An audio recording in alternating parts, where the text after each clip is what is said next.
They literally blocked the whole bridge. I have no idea how to get to the other side. But anyway, back to the point of the video. Have you ever been in a situation where you would see somebody do something like really crazy, something that you wanted to do for a long time? And you're like, how are they doing that? Well, for me, a common example of this behavior that I really admire, but I used to be really scared to perform, was talking to strangers. For me, this was just unthinkable. Like, how do people do that? And how does this person remain so calm and so nonchalant while doing it? Are they scared? Are they anxious? Well, they are. They're just hiding it. All of this is pretending. Let me explain. I could never before fathom the meaning of the common saying, fake it till you make it. Like, why would I want to lie to myself, pretend that I possess some quality that I don't have? Well, recently I've discovered that it kinda works. In fact, it works perfectly. By actively deceiving your mind in the beginning, you create this false reality which gradually, through the process of constant repetition, becomes the truth. The thing is, your brain cannot distinguish fantasy from reality.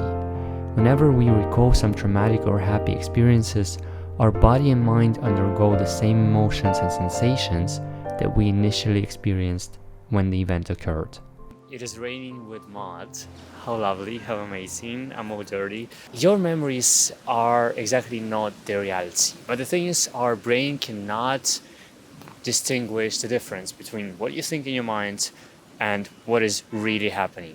This is precisely why it is really unhealthy to focus on the past, especially on your past bad experiences. Because whenever you focus on the past, your brain has to live through the same emotions, through the same feelings, and exactly it traumatizes your mental well-being. And this is exactly why it is healthy to visualize your future, the lifestyle that you want to have, or the person that you want to become, because by constantly thinking it, your brain can't tell the difference if it is real or not. So it starts thinking, okay, this must be the reality. And your brain starts adapting to this picture that you have in your head. It starts looking for the ways to enable you to create this lifestyle that you want to have or become this person that you want to become. And I know that sounds very strange and mystical, but it's not. It's basically how our psychology works. Because whenever we think something long enough, we start believing that this is reality. And therefore our reality changes. And in the end, how can we know what is real and what is not? Maybe the reality is what's happening in the head, and what is here is just not real.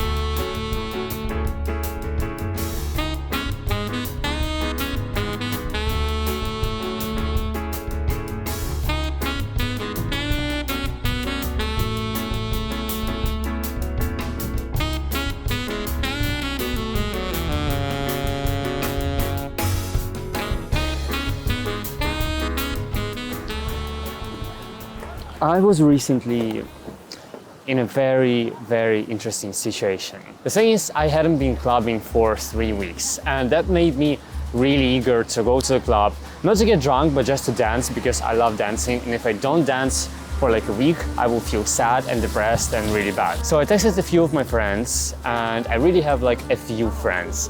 And all of them were busy, all of them were studying, doing essays, and I was like, guys, who the hell does that, you know? I get it, you're in university, but you're here to have fun, not to write essays. Some crazy woman is screaming there. I hope she doesn't kill me. But anyway, none of them could go out, and I really wanted to do that. So I was like, maybe I should try going out by myself. But instantly, I started getting a lot of intrusive thoughts coming to my head. You're not sociable enough, you're not pretty enough, you will look like a creep. And I started thinking of those thoughts, and I was like, no, there's no way I'm gonna do that.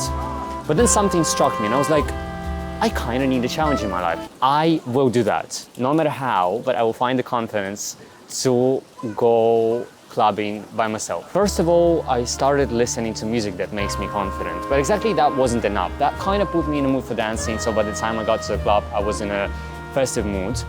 But the main thing that helped me is pretending to be confident until I became confident.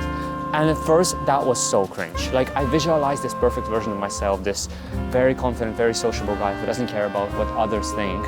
Was that truly me? No, but that was some ideal version of me in my head. And I started living up to that version. When I got to the club, I said to myself, this is all performance. Like, I'm on the stage and I'm gonna have to play the role of this very confident guy. So I approached a lot of people. I approached one person, second person, third person, and they all rejected me. They all didn't want to dance with me. I wasn't interesting enough.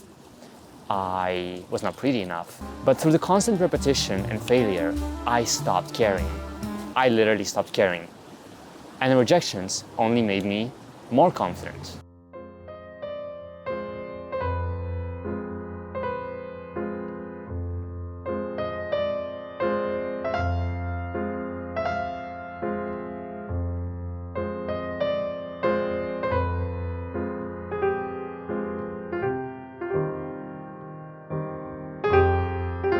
Another funny thing about acting or pretending is that we need to remember that our emotions are just the response to what is happening.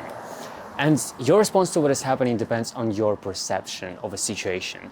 You could have the same situation, but different perceptions of the situation, different views on it. And this will depend on what emotions are being triggered when you look at this situation. So same situation can generate different emotions. And exactly at that moment when I was rejected multiple times, I could have just looked at it and said, you know what, I'm just gonna go home. It's just not for me, I'm just not good enough for that. Maybe that's a sign for me to go home. However, I had to take another perspective and I had to keep pretending. At that time, I had to pretend to be this very optimistic guy who just looked at the situation with those rejections and said, We've lost your father. you know, it is just a great opportunity for me to practice my communication, because every time I'm rejected, this is like another try to practice my communication, practice my confidence, practice my dancing, practice my other skills. And so you see, the same situation could have potentially generated two different responses.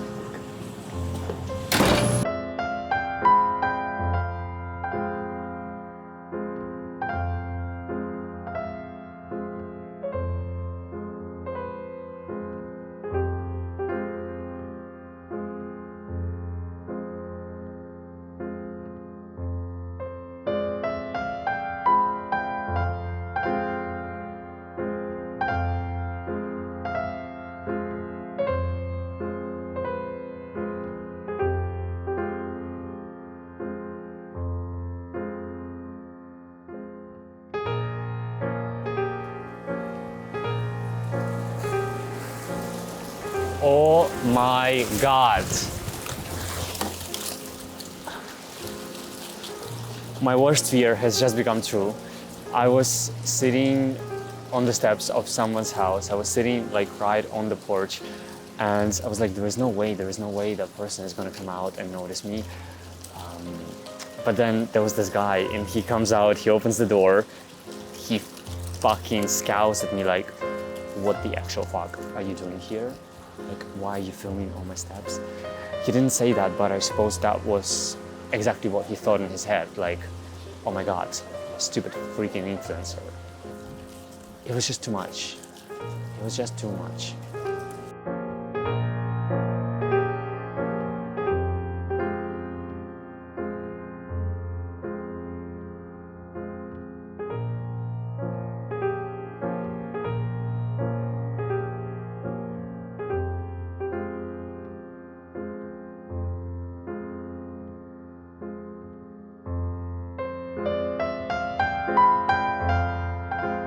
Back to what I was saying.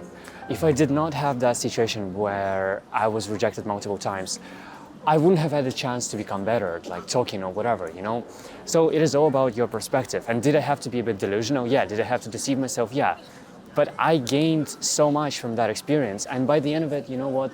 Exactly, I didn't care, because I had so many rejections that I was like, I don't care anymore. And exactly at that point, I just met my people. We matched the vibe, you know.